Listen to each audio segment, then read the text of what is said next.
복귀가 되었습니다. 이제 제가 기도하고 오늘 말씀 같이 보는 시간 가지도록 하겠습니다. 제가 함께 기도하겠습니다. 하나님 아버지, 오늘도 저희들을 불러주시고 귀한 말씀으로 은혜 나누게 하여 주심을 감사합니다. 사순절 말씀 노드를 통하여서 하나님 아버지의 말씀을 기억하며 또 예수님이 걸어가셨던 그 발걸음을 우리도 따라갈 수 있도록 하나님 아버지께서 우리에게 말씀하여 주시고 함께하여 주시옵소서. 이 시간 오프라인으로 함께하는 이들과 온라인으로 함께하는 이들에게도 하나님의 풍성한 은혜가 가득하게 하여 주시고 하루하루의 삶 가운데 하나님의 은혜로 인하여 감사하며 함께하도록 도와주시옵소서.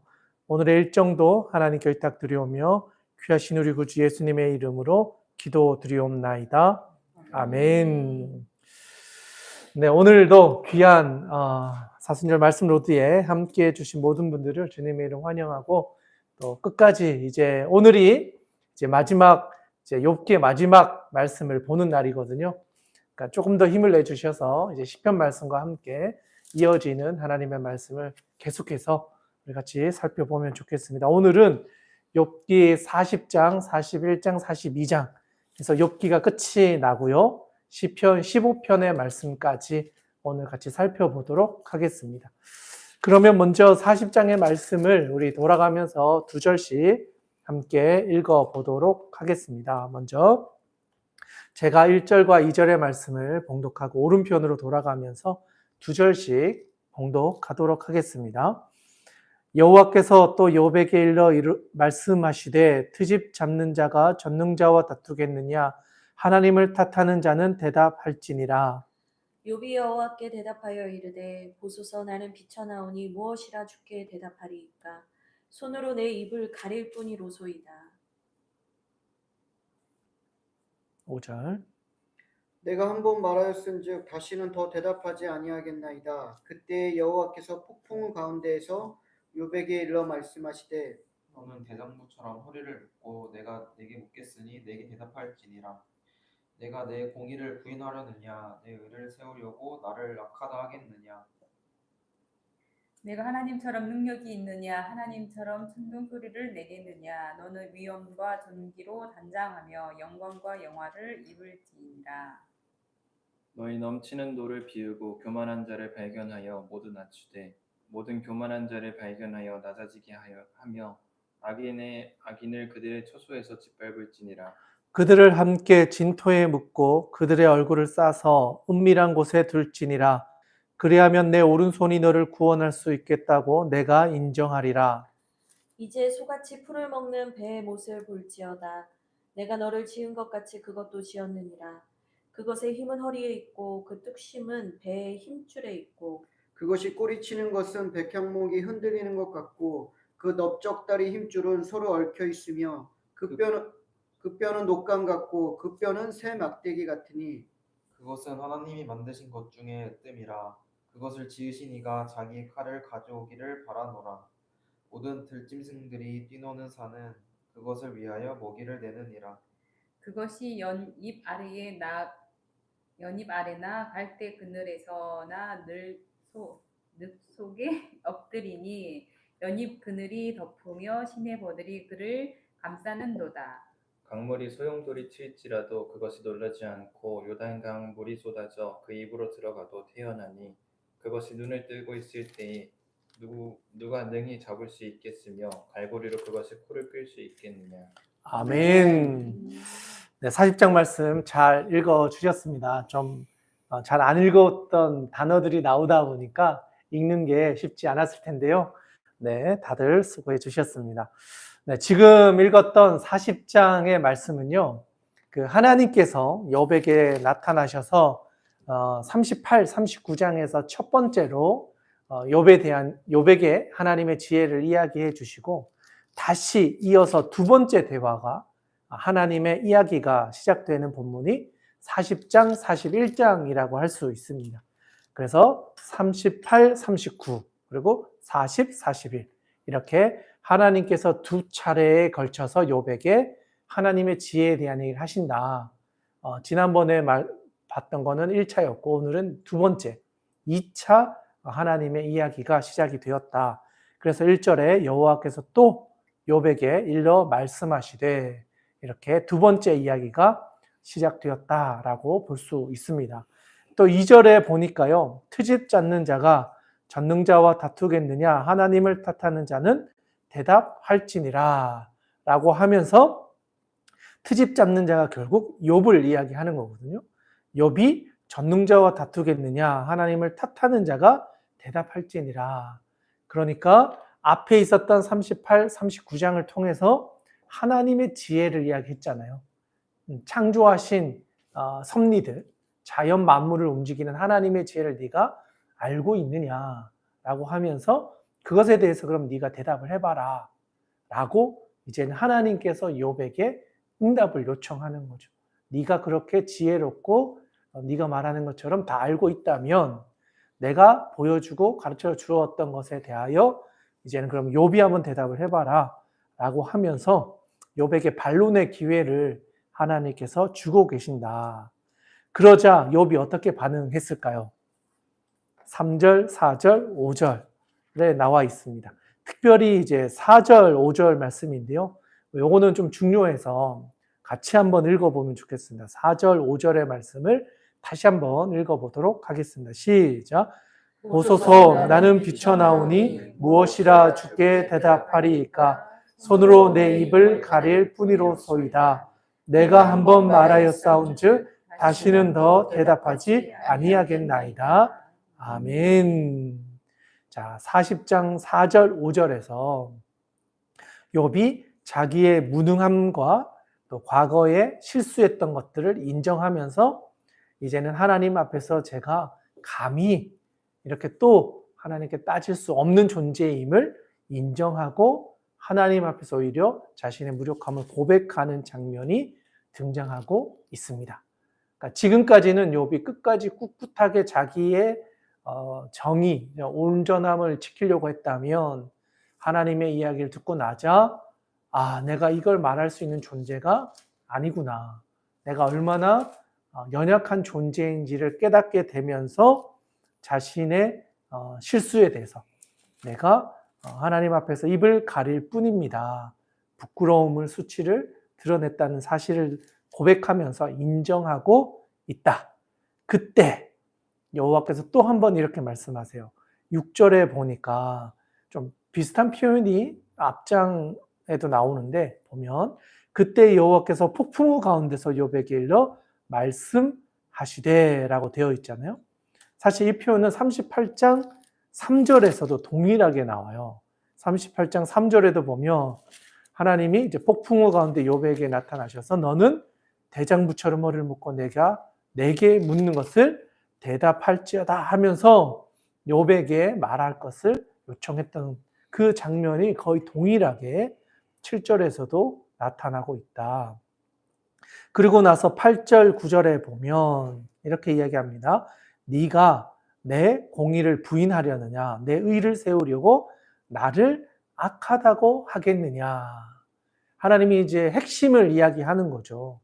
욥이 말하고 있는 네가 너의 공의를 세우려고 하나님의 공의를 부인하려고 하는 거냐. 그러니까 네가 의롭다라고 하기 위해서 하나님이 악한 하나님으로 만들려고 하는 거냐. 그러면서 9절에서는 네가 하나님처럼 능력이 있느냐. 하나님처럼 천둥 소리를 내겠느냐. 하나님께서 욥을 향하여서 욥이 말했던 것이 얼마나 우둔한 이야기였는지를 질책하시면서 깨닫기를 원하시는 하나님의 음성이 그대로 녹아져 있다 할 수 있겠습니다. 그러면서 10절 이하에 쭉 보면 하나님을 판단하려고 했던 욥에 대하여서 너의 능력이 어떤 것인지에 대해서 나에게 설명해 봐라. 나에게 보여줘 봐라. 그러면 내가 너를 의롭다. 아니면 너가 그런 능력이 있다는 것을 인정해 주겠다. 그래서 14절에 가보시면 그래서 이런 이야기가 나오는 거예요. 그리하면 내 오른손이 너를 구원할 수 있다고 내가 인정하리라.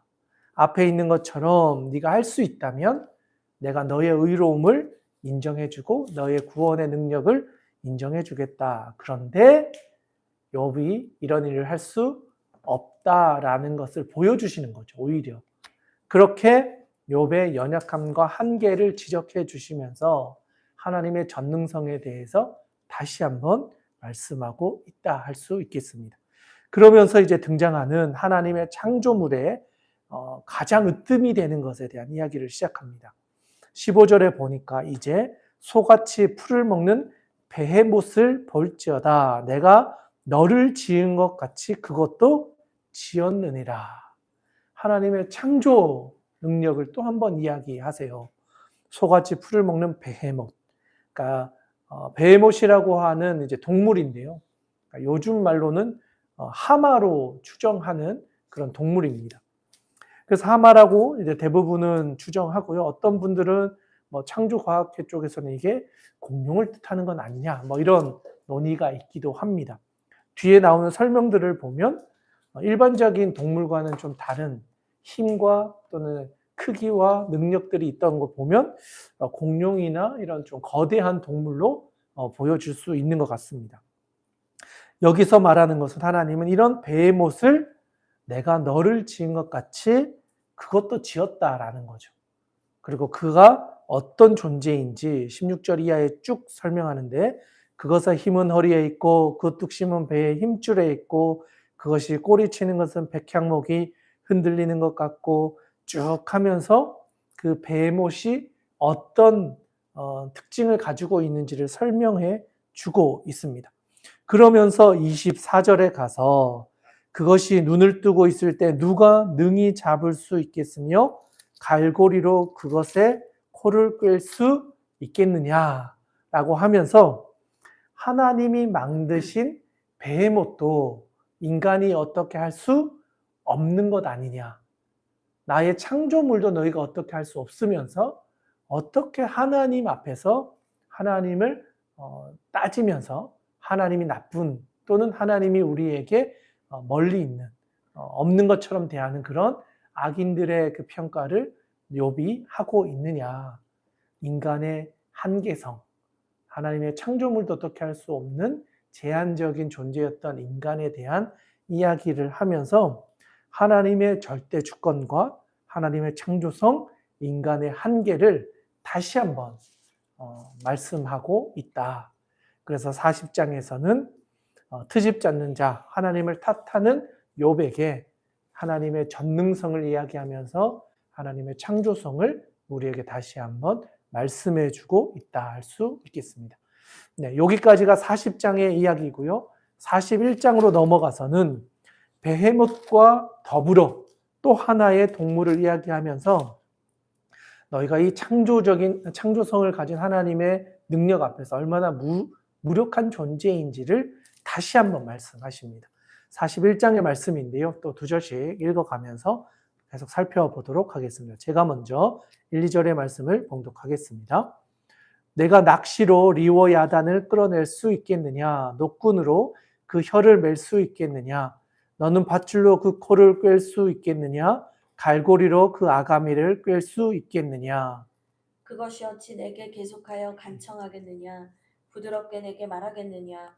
어찌 그것이 너와 계약을 맺고 너는 그를 영원히 종으로 삼겠느냐? 내가 어찌 그것을 새를 가지고 놀듯 하겠으며 내 여종들을 위하여 그것을 메어두겠느냐? 어찌 장사꾼들이 그것을 놓고 거래하겠으며 상인들이 그것을 나누어 가지겠느냐? 내가 능히 많은 창으로 그 가죽을 찌르거나 작사를 그 머리에 꽂을 수 있겠느냐? 네 손을 그것에게 얹어보라. 다시는 싸울 생각을 못하리라. 참으로 잡으려는 그의 희망은 헛된 것이니라. 그것의 모습을 보기만 해도 그는 기가 꺾이리라. 아무도 그것을 격동시킬 만큼 담대하지 못하거든. 누가 내게 감히 대항할 수 있겠느냐? 누가 먼저 내게 주고 나로 하여금 갖게 하겠느냐? 온 천하에 있는 것이 다 내 것이니라. 내가 그것을 지체와 그것을 큰 용맹과 늠름한 체구에 대하여 잠잠하지 아니하리라. 누가 그것의 겉가죽을 벗기겠으며 그것에게 겹재가를 물릴 수 있겠느냐? 누가 그것의 턱을 벌릴 수 있겠느냐? 그의 둥근 이틀은 침이 두렵구나. 그의 질비한 비늘은 그의 자랑이로다. 튼튼하게 봉인하듯이 닫혀 있구나. 그것들이 서로 달라붙어 있어 바람이 그 사이로 지나가지 못하는구나. 서로 이어져 붙었으니 능히 나눌 수도 없구나. 그것이 재채기를 한즉 빛을 발하고 그것의 눈은 새벽의 눈꺼풀 빛 같으며 그것의 입에서는 횃불이 나오고 불꽃이 튀어나오며 그것의 콧구멍에서는 연기가 나오니 마치 갈대를 태울 때에 솥이 끓는 것과 같구나. 그의 입김은 숯불을 지피며 그의 입은 불길을 뿜는구나. 그것의 힘은 그의 목덜미에 있으니 그 앞에서는 절망만 감돌 뿐이구나. 그것의 새 껍질은 서로 밀착되어 탄탄하며 움직이지 않는구나.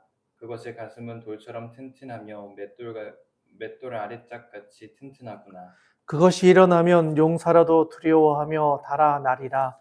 칼이 그에게 꽂혀도 소용이 없고 창이나 투창이나 화살촉도 꽂히지 못하는구나. 그것이 새를 지푸라기 같이 놋을 썩은 나무같이 여기니 화살이라도 그것을 물리치지 못하겠고 물맷돌도 그것에게는 겨같이 되는구나.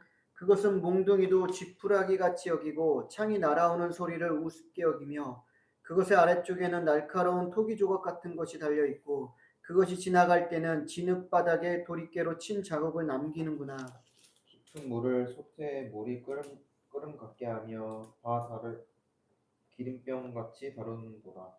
그것의 뒤에서 빛나는 물줄기가 나오니 그는 깊은 바다를 백발로 만드는구나. 세상에는 그것과 비할 것이 없으니 그것은 두려움이 없는 것으로 지음 받았구나. 그것은 모든 높은 자를 내려다보며 모든 교만한 자들에게 군림하는 왕이니라. 아멘. 네, 좀 긴 본문인데요. 다들 잘 읽어 주셨습니다. 네, 아까 전에는 베헤못을 이야기했다면 이번에는 새로운 이제 리워야단이라는 동물에 대해서 또 이야기를 시작합니다. 1절에 보니까 내가 낚시로 리워야단을 끌어낼 수 있겠느냐, 노끈으로 그 혀를 맬 수 있겠느냐라고 되어 있습니다. 리워야단 역시도 정확하게 어떤 동물이라고 지칭하기는 어렵지만 많은 사람들이 이제 악어와 비슷한 형태의 어떤 동물로 이해하고자 합니다. 어쨌든 그런 리워야단을 하나님께서 또 창조하셨다. 그것이 어떤 특징을 가지고 있는지는 쭉 설명하면서 크고 힘이 좋고 인간이 어떻게 능히 잡아갈 수 없을 정도로 거대한 동물이다. 그런 이야기를 하면서 10절에 보니까 아무도 그것을 격동시킬 만큼 담대하지 못하거든 누가 내게 감히 대항할 수 있겠느냐. 그러니까 리워야단의 예를 들어서 하나님이 이것도 만들었는데 감히 인간이 그것과 대적하지도 못하면서 그걸 만드신 하나님께 대적하느냐.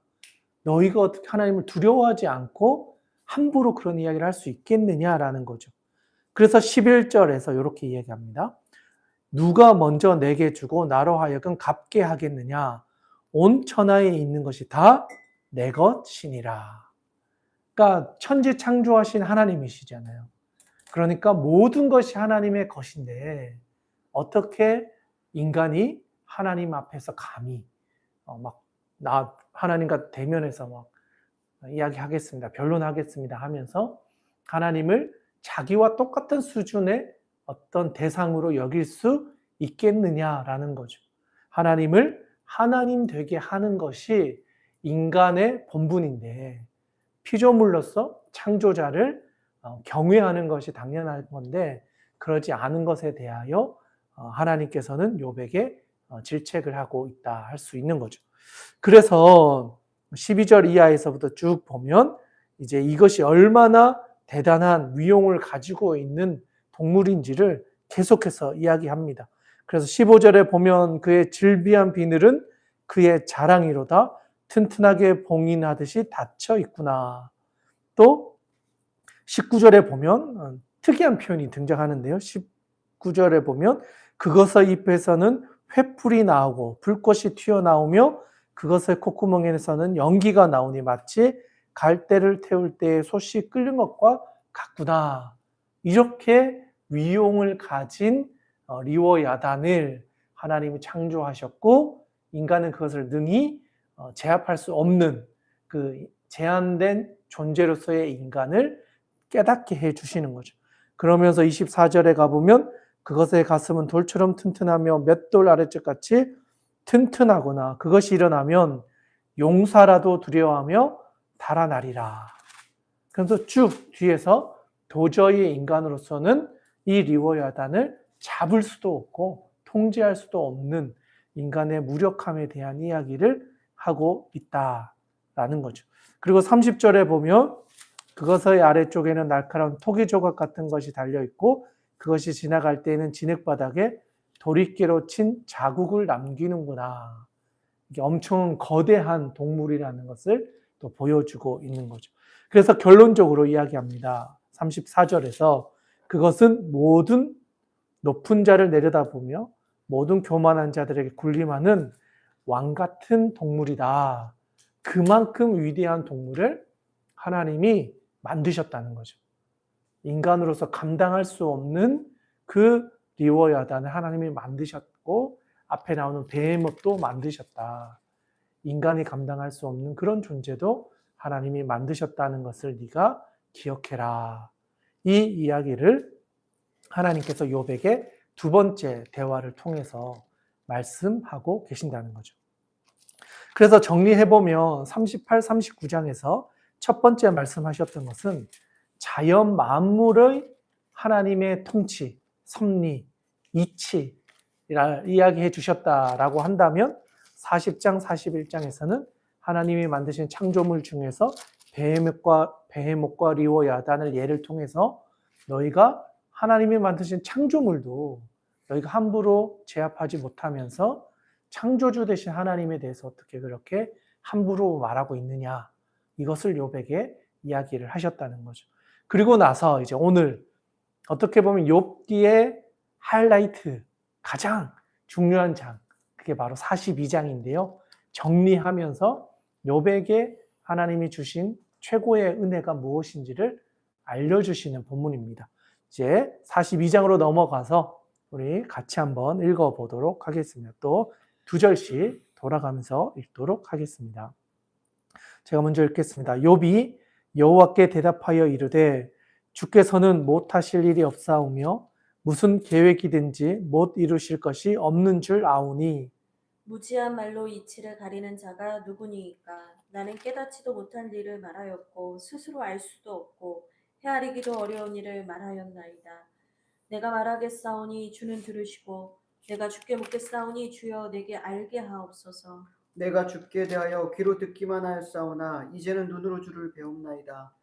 그러므로 내가 스스로 거두어 드리고 티끌과 제 가운데에서 회개하나이다. 여호와께서 욥에게 이 말씀을 하신 후에 여호와께서 대만 사람 엘리바스에게 이르시되 내가 너와 내 두 친구에게 놓아노니 이는 너희가 나를 가리켜 말한 것이 내 종 욥의 말같이 옳지 못함이니라.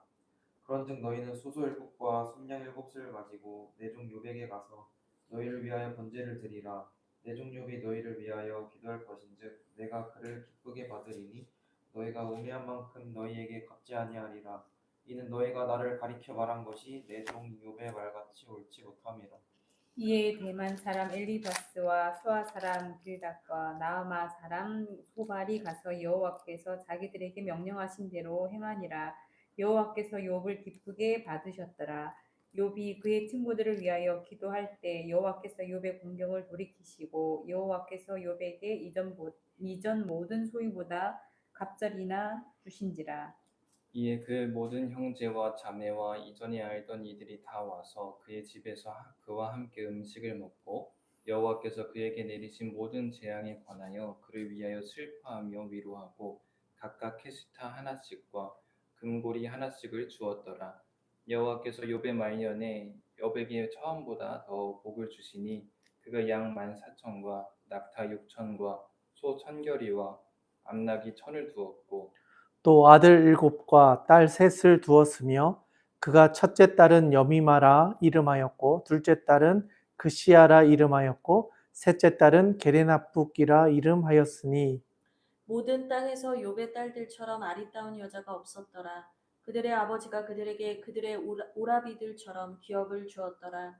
그 후에 욥이 140년을 살며 아들과 손자 4대를 보았고 욥이 늙어 나이가 차서 죽었더라.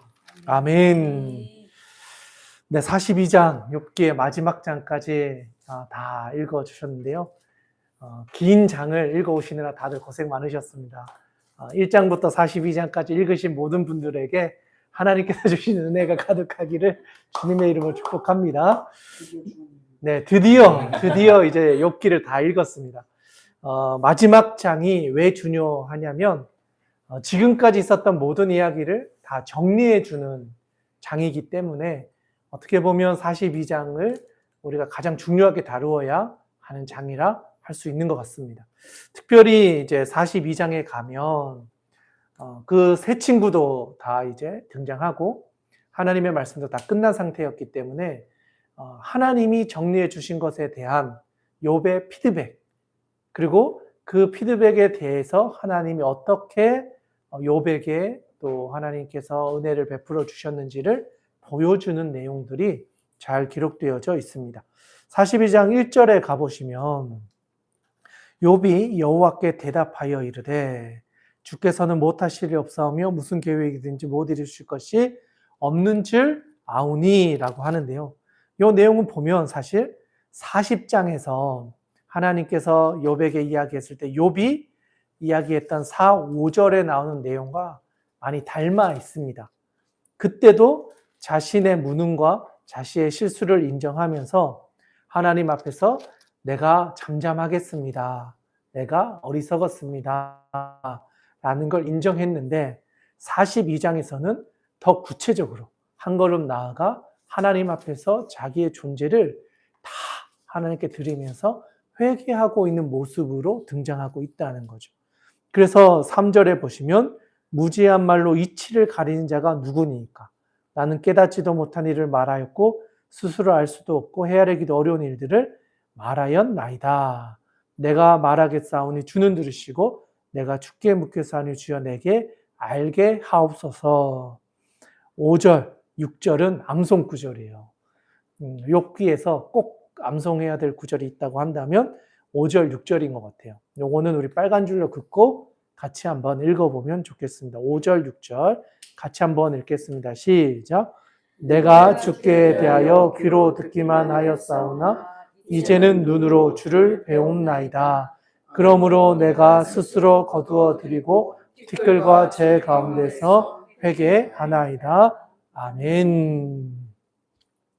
욥이 어떻게 보면 1장부터 쭉 지금까지 자신의 의로움을 이야기하다가 하나님의 이야기를 들으면서 자신의 교만을 인정하고 자신이 얼마나 우둔한 이야기를 했는지를 깨닫게 되고, 그러면서 이제는 5절에 보니까 내가 주께 대하여 귀로 듣기만 하였사오나 이제는 눈으로 주를 배움나이다. 이렇게 이야기하거든요. 그러니까 지금까지는 귀로만 주님을 알아왔다. 그런데 이제는 눈으로 직접 주님을 보았습니다. 라고 하는 거예요. 그러니까 하나님에 대해서 알았다가 이제는 하나님을 알게 되었다라고 하는 거죠. 인격적인 하나님을 전 존재가 알게 된 거죠. 하나님을 만났을 때. 하나님을 만나기 전까지는 이성적으로, 경험적으로, 논리적으로 하나님에 대한 이야기를 해왔다면 살아계신 하나님을 진짜 만나고 나니까 내가 알고 있었던 이성이나 경험이나 지식이나 수많은 어떤 정보들이 얼마나 무지한 것인지를 깨닫게 되었다는 거죠. 진짜 하나님을 만난 사람은 하나님 앞에서 경험하게 되는 전 존재적인 지혜를 깨닫게 되는 거죠. 여기서 말하고 있는 욥도 그런 거예요. 이 고난의 과정을 거치지 않았다면 계속해서 귀로 들어왔던 하나님에 대한 이야기만을 해왔을 거예요. 새 친구와 크게 다르지 않은 논리로 자신을 발전시켜 갔을 수도 있다는 거죠. 그런데 하나님을 만나고 나서 그는 진짜 하나님이 어떤 분이신지를 알게 되었다. 그래서 하나님의 존재를 알고 나자 그가 한 반응, 6절. 그러므로 내가 스스로 거두어 드리고 티끌과 제 가운데서 회개하나이다. 그러니까 지금까지 자기가 믿어왔던 모든 것들, 자신의 걸음들, 인생들을 이제는 주님을 만나고 나서는 새로운 방향으로 틀었다라는 거예요. 여기서 회개는 자기의 방향을 틀어서 다시 하나님께로 나아가는 길을 가게 되었다라는 의미거든요. 그런 점에서 진짜 하나님을 만나야 우리의 인생의 방향이 바뀌어지는 거지, 그냥 지식적으로 하나님을 알게 되었다고 해서 우리의 삶의 방향이 바뀌어지지는 않는다는 거죠.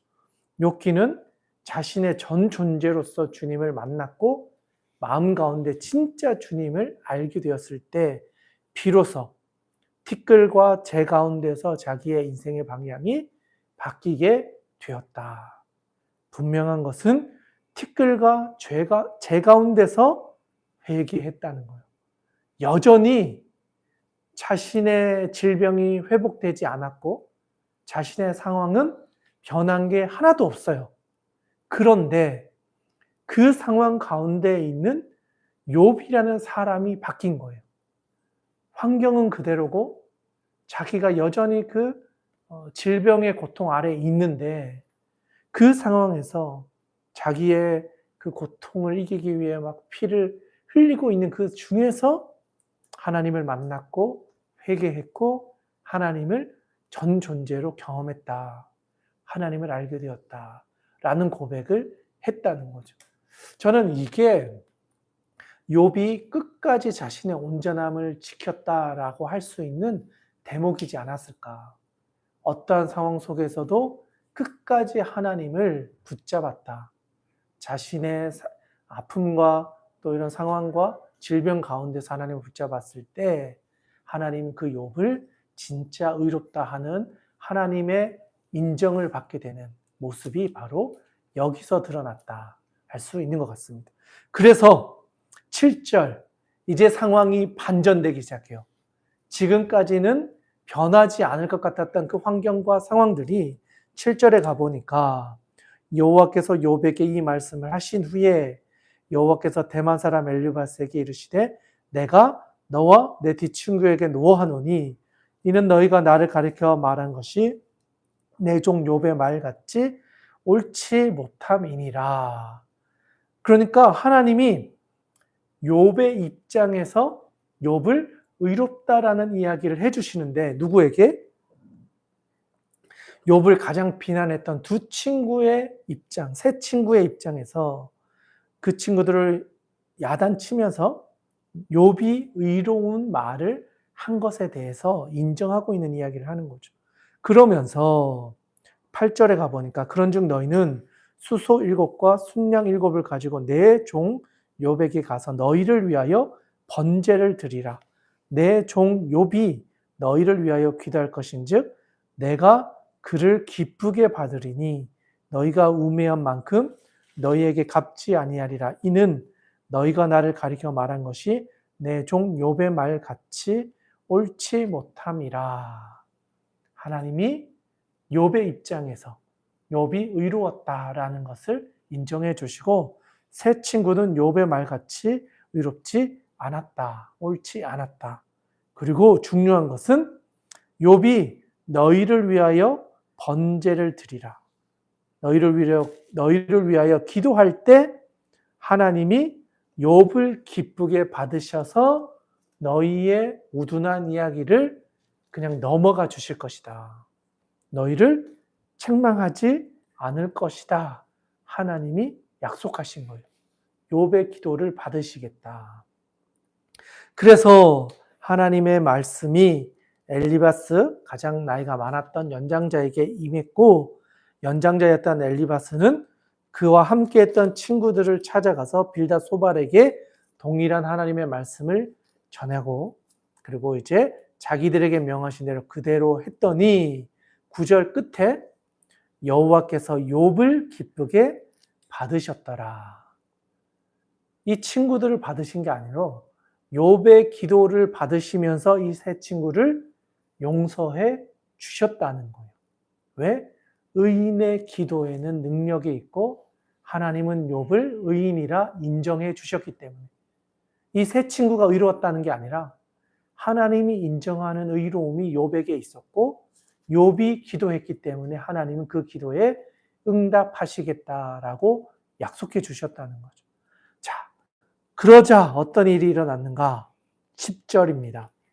10절 아주 중요한 구절이거든요. 이것도 빨간 줄로 우리가 같이 좀 그어놓고 또 기억하면 좋겠는데 10절 같이 한번 읽겠습니다. 시작. 욥이 그의 친구들을 위하여 기도할 때 여호와께서 욥의 공경을 돌이키시고 여호와께서 욥에게 이전 모든 소유보다 갑절이나 주신지라. 아멘. 자, 10절이 아주 중요하다라고 했는데요. 왜 중요하나? 보면 10절에서 욥이 친구들을 위하여 기도할 때 하나님께서 여호와께서 욥의 공경을 돌이키셨다는 거예요. 욥이 누구를 위해 기도할 때? 친구를 위해 기도할 때 친구들을 하나님이 용서해 주실 뿐 아니라 욥의 공경도 하나님이 돌이켜 주셨다는 거예요. 욥이 하나님 내 질병 고쳐주세요. 내 환경 바뀌어주세요. 나의 이 모든 바뀌지 않는 이 모든 것들을 바꿔주세요라고 기도한 게 아니라 욥이 그 친구들을 위해 기도하는데 하나님이 그 친구들을 용서해 줄 뿐 아니라 욥이 처해져 있었던 그 공경의 상황까지도 바꾸셨다는 거예요. 참 아이러니하잖아요. 나를 위해 기도하면 하나님 나를 위해 돌아보실 것 같은데 오히려 나를 위해 기도하는 게 아니라 하나님께서 주신 마음으로 하나님의 마음으로 그 잃어버린 영혼들과 같았던 새 친구를 위해 기도할 때 그 친구들도 은혜 받고 하나님의 의로움을 그들에게도 하나님이 주시고 욥의 공경까지도 하나님 돌이키셔서 갑절의 은혜로 그를 채워주시고 바꿔주시고 환경을 새롭게 해 주셨다는 거예요. 그러니까 욥이 하나님의 모든 테스트가 끝나고 하나님의 때가 되어서 하나님의 음성을 듣고 하나님 앞에서 회개하자. 하나님의 명령 앞에 기도를 또 할 때 하나님의 역사가 그의 삶도 바꾸는 것으로 나타나게 되었다라는 거예요. 그러면서 단순히 친구들만 변화받고 자기의 공경만 바뀌어지는 정도가 아니라 더 확대돼요. 하나님의 은혜가 더 커지는 것으로 나타나요. 11절에 보니까 이에 그의 모든 형제와 자매와 이전에 알던 이들이 다 와서 그의 집에서 그와 함께 음식을 먹고 여호와께서 그에게 내리신 모든 재앙에 관하여 그를 위하여 슬퍼하며 위로하고 각각 캐시타 하나씩과 금고리 하나씩을 주었더라. 그동안 관계를 끊어버린 것과 같았던 그의 모든 형제 자매, 이전에 알던 모든 사람들이 그에게로 왔다는 거예요. 끊어졌던 관계와 중요하게 여겼던 많은 사람들이 다시 욥에게 돌아오면서 관계의 문제들이 회복되어지고 하나님의 은혜를 그들과 함께 나누게 되었다. 그래서 10절, 11절의 말씀을 좀 정리해 보면 욥의 건강이 회복되어졌고 욥의 이제 뒤에 나오는 내용도 살펴보면 소유, 물질까지도 하나님 채워주시고 또 끊어졌던 그의 관계들이 다 회복되어지는 하나님의 축복이 그의 삶 가운데 임하게 되었다는 것을 말씀해 주십니다. 그리고 그 뒤에 이제 보면 12절에 보면 여호와께서 욥의 말년에 욥에게 처음보다 더 복을 주시니 그가 양 14,000, 낙타 6,000, 소 1,000결이, 암낙이 1,000, 또 아들 7, 딸 3을 두었고 딸의 이름을 여미마 그시야 게레나북이라고 이름을 지었다. 그리고 15절에 가보면 모든 땅에서 욥의 딸들처럼 아리따운 여자가 없었다. 또 그들의 아버지가 그에게 그들의 오라비들처럼 기업을 주었다. 사실 이 시대에 여인들에게 재산을 물려주는 것은 극히 드문 일이었고 거의 볼 수 없는 일들이었어요.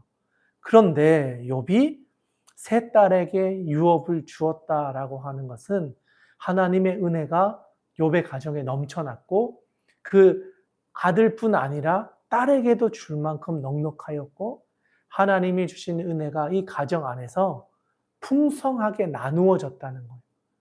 그래서 그 딸들 역시도 다른 사람들이 경험해 보지 못한 은혜를 누리면서 하나님의 복이 이 욥의 인생 가운데, 가정 가운데도 풍성하게 임하게 되었다. 그리고 16절, 17절에 가보시면 욥이 140년을 살고, 그 후에 욥이 140년을 살고 아들과 손자 4대를 보고 욥이 늙어 나이가 차서 죽었다라고 하면서 그의 말년에 대한 이야기를 해주고 있습니다. 그러니까 욥의 말년이 하나님의 형통을 누렸고 자녀들뿐 아니라 그의 후손들까지도 평안한 인생을 사는 것을 보았고, 욥이 나이가 차서 어떻게 보면 병으로 더 이상 고생하지 않고 그의 말년을 보내게 되었다라는 거죠. 여기까지가 42장에서 보여주는 욥의 결론입니다. 좀 정리를 하면 욥은 환경으로 인하여 하나님을 떠나지 않으려고 끝까지 하나님을 주목했고, 어떤 상황에서도 하나님이 나를 인정해 주시기를 요청했던 사람이었습니다. 수많은 질문들과 논쟁들이 있었고 하나님 앞에서 자신의 의로움을 주장하기도 했지만 끝까지 하나님을 버리지 않았던 그 하나님을 붙잡았던 그 모습이 하나님은 이 사람을 의인이라, 온전한 자라 칭하게 되었던 이유지 않았을까 살펴볼 수 있었습니다. 그런 점에서 다시 욥기 1장과 2장으로 돌아가 보시면 욥이 그 하나님께서 1차, 2차 천상회의에서 욥을 온전한 사람이다, 하나님의 은혜로 또 하나님의 하나님이 살펴본 수많은 사람들 중에서 가장 하나님께서 보시기에 합당한 사람이었고 의인이었고 악에서 떠난 사람이었다라고 표현하셨는데, 어쩌면 하나님은 이 욥의 출생부터 죽음까지를 다 보고 계셨고 그의 인생이 한결같다는 것을 보셨기 때문에 하나님은 욥을 의인이라 칭하셨고, 반대로 사탄은 욥의 말년을 알지 못했기 때문에 끝까지 욥을 어떻게든 넘어뜨려서 하나님이 말씀하셨던 것을 틀리게, 그리고 욥을 넘어뜨리게 어떻게 해서든지 하나님의 뜻을 막으려고 했던 것으로 보여지는 것이죠. 그런 점에서 보면 욥은 하나님의 모든 계획을 알 수 있는 존재가 아니라 오히려 사람의 마음을 흔들고 유혹해서 넘어뜨려서 하나님의 뜻을 이 땅에서 이루지 못하게 하는 얄팍한 속임수의 대가인 것이고, 하나님은 우리의 전 존재를 다 아시고 우리의 일생을 한 번에 꿰뚫어 보시며 하나님의 역사를 신뢰할 수 있도록 우리의 어려움을 아시고 순간순간 우리에게 피할 길과 지혜로 함께 해주셔서 하나님의 공의를 이루어 가시고 하나님의 백성을 지키시는 분이시라는 사실을 우리에게 명확하게 보여주는 내용이라 할 수 있겠습니다. 하나님의 백성을 하나님이 포기하지 않고 끝까지 지키신다. 그렇기에 우리도 하나님을 끝까지 붙잡고 나아간다면 결국에는 하나님이 우리의 모든 상황을 바꾸셔서 하나님의 의로움을 우리에게 베풀어 주실 것이다 라고 하는 그 하나님의 약속이 욥기 안에 기록되어져 있다 할 수 있겠습니다. 자, 그러면 이제 시편의 말씀으로 한번 또 넘어가 보도록 하겠습니다. 시편 15편의 말씀인데요. 좀 짧은데 그래도 아주 중요한 시편이기 때문에 우리 또 한 절씩 읽어가면서 같이 한번 보도록 하겠습니다. 제가 먼저 15편의 1절의 말씀 봉독하겠습니다. 여호와여, 주의 장막에 머무를 자 누구오며 주의 성산에 사는 자가 누구오니까?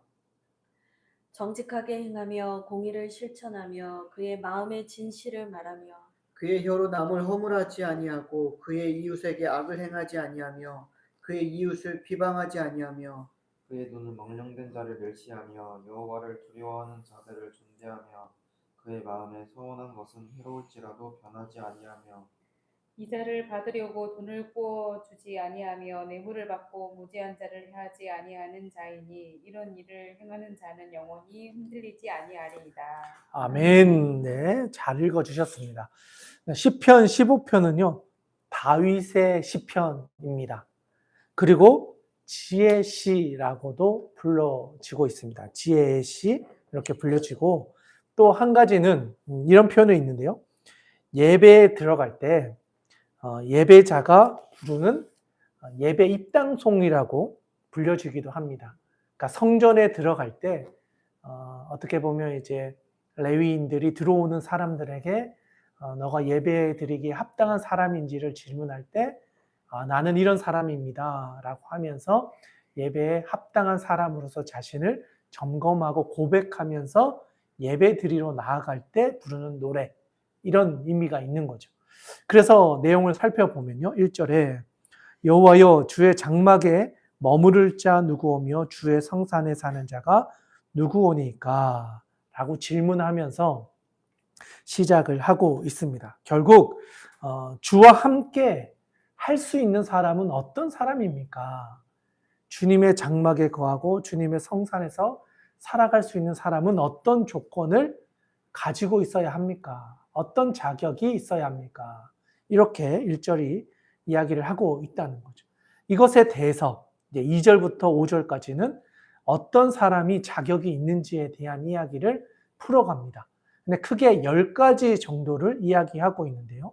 먼저 2절에 보면 자, 주와 함께 갈 수 있는 사람은 어떤 사람인가? 첫 번째, 정직하게 행하는 사람. 정직하게 행하는 사람이 주의 성산에, 주의 장막에 머무를 수 있다. 그러니까 어떻게 보면 예배하는 자는 정직을 행하는 사람이다 라는 거죠. 주와 함께 길을 걸어가려면 정직하게 살아가려는 사람이어야 된다. 두 번째, 공의를 실천하는 사람. 정직, 공의. 세 번째는 그의 마음에 진실을 말하는 사람. 정직하고 공의롭고 그의 마음에 진실이 있는 사람이 주의 장막에 거하고 주의 성산에 오를 수 있는 사람이다. 이렇게 이야기를 하는 거예요. 그리고 3절에서는 그의 혀로 남을 허물하지 않아야 된다. 그러니까 말을 함부로 하지 않는 사람이어야 된다는 거예요. 그리고 그러니까 하나, 둘, 셋, 네 번째고요. 다섯 번째, 그의 이웃에게 악을 행하지 아니하며. 그러니까 이웃에게 악을 행하지 않는 사람이어야 되고, 또 여섯 번째, 그의 이웃을 비방하지 아니하는 사람이어야 된다. 그래서 총 6개를 이야기했고요. 또 이제 4절에 넘어가서는 그의 눈은 망령된 자를 멸시하며 여호와를 두려워하는 자를 존대하며. 여기까지가 7번째. 그러니까 이게 어떻게 표현되어지냐면 한 가지 덕목을 2가지 측면에서 언급하고 있다라고 하거든요. 그러니까 그의 눈은 망령된 자는 멸시하고 여호와를 두려워하는 자는 존대한다. 그러니까 망령된 자는 멸시한다라는 말이 결국 여호와를 두려워하는 자를 존대하는 거다라는 거죠. 그리고 그의 마음에 서운한 것은 해로울지라도 변하지 않는다. 서운한 것은 반드시 지켜야 된다는 거예요. 8번째고. 9번째 5절에 이자를 받으려고 돈을 구워주지 않는다. 10번째 뇌물을 받고 무죄한 자를 해하지 아니한다. 이렇게 해서 총 10가지를 지키는 사람, 이 10가지의 자격을 갖춘 사람이야말로 여호와의 장막에 머무르고 주의 성산에서 살아갈 수 있을 것이다 라고 하고 5절 마지막에 이렇게 결론을 짓습니다. 이런 일을 행하는 자는 영원히 흔들리지 아니하리이다.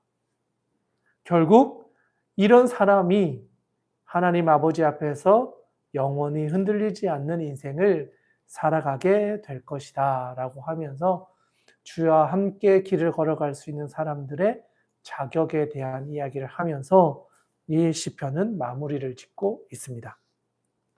어떻게 보면 이 이야기는 욥에서 이야기하는 것과 참 많이 닮아 있는 것 같아요.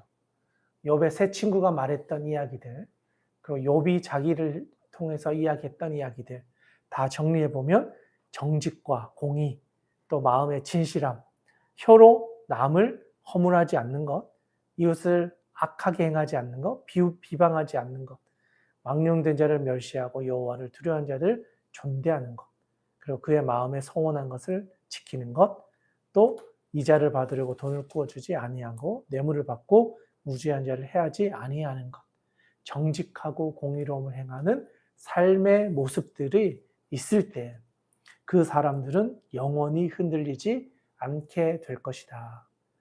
그런 점에서 본다면 우리 역시도 한 번쯤 우리의 삶의 자리를 돌아보면서 나는 과연 하나님 앞에 나아갈 자격이 있는 사람인가? 사실 이 자격이 완전히 다 갖춘 사람은 없는 것 같아요. 그래서 조금 더 나아간다면 예수님께서는 이런 완벽한 조건을 가진 사람이 없기 때문에 예수 그리스도께서 이 땅에 오셔서 은혜로 우리를 구원해 주신 것이 아닐까. 많은 조건들을 다 갖출 수 있는 인간이 과연 몇이나 있을까. 그런 점에서 하나님께서는 우리를 은혜로 하나님의 백성이 될 수 있도록 초대해 주시고 그 은혜의 자리로 나오는 모든 사람들에게 값없이 하나님께서 주시는 은혜를 우리에게 베풀어 주셔서 하나님의 구원을 맛볼 수 있도록 우리에게 역사해 주신 것이 아닐까 생각해 봅니다. 오늘 우리가 나누었던 욥기의 말씀과 시편의 말씀을 보면서 결국 우리가 얼마나 연약한 존재인지, 또 얼마나 무력한 존재인지, 또 하나님은 얼마나 크신 분이신지, 또 하나님의 그 전능하심을 바라보며 우리가 어떤 존재인지를 인식하면서 겸손하게 하나님 아버지 앞에 우리의 연약함을 고백하며 나아간다면 하나님께서는 은혜로우시고 또 우리를 사랑하셔서 우리의 모든 죄를 넘어가 주시고 또 하나님의 구원의 경륜에 따라서 우리에게 피할 길도 주시고 회복의 역사도 허락하여 주실 것입니다. 그 하나님의 은혜가 오늘 말씀을 통해서 함께하는 모든 분들에게 함께할 수 있기를 주님의 이름으로 축복합니다.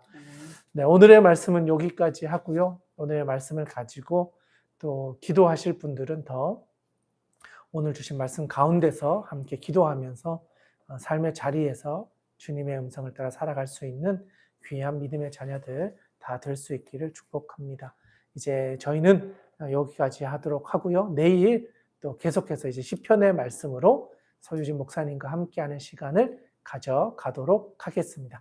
오늘은 여기까지 하도록 하겠습니다. 수고 많으셨습니다.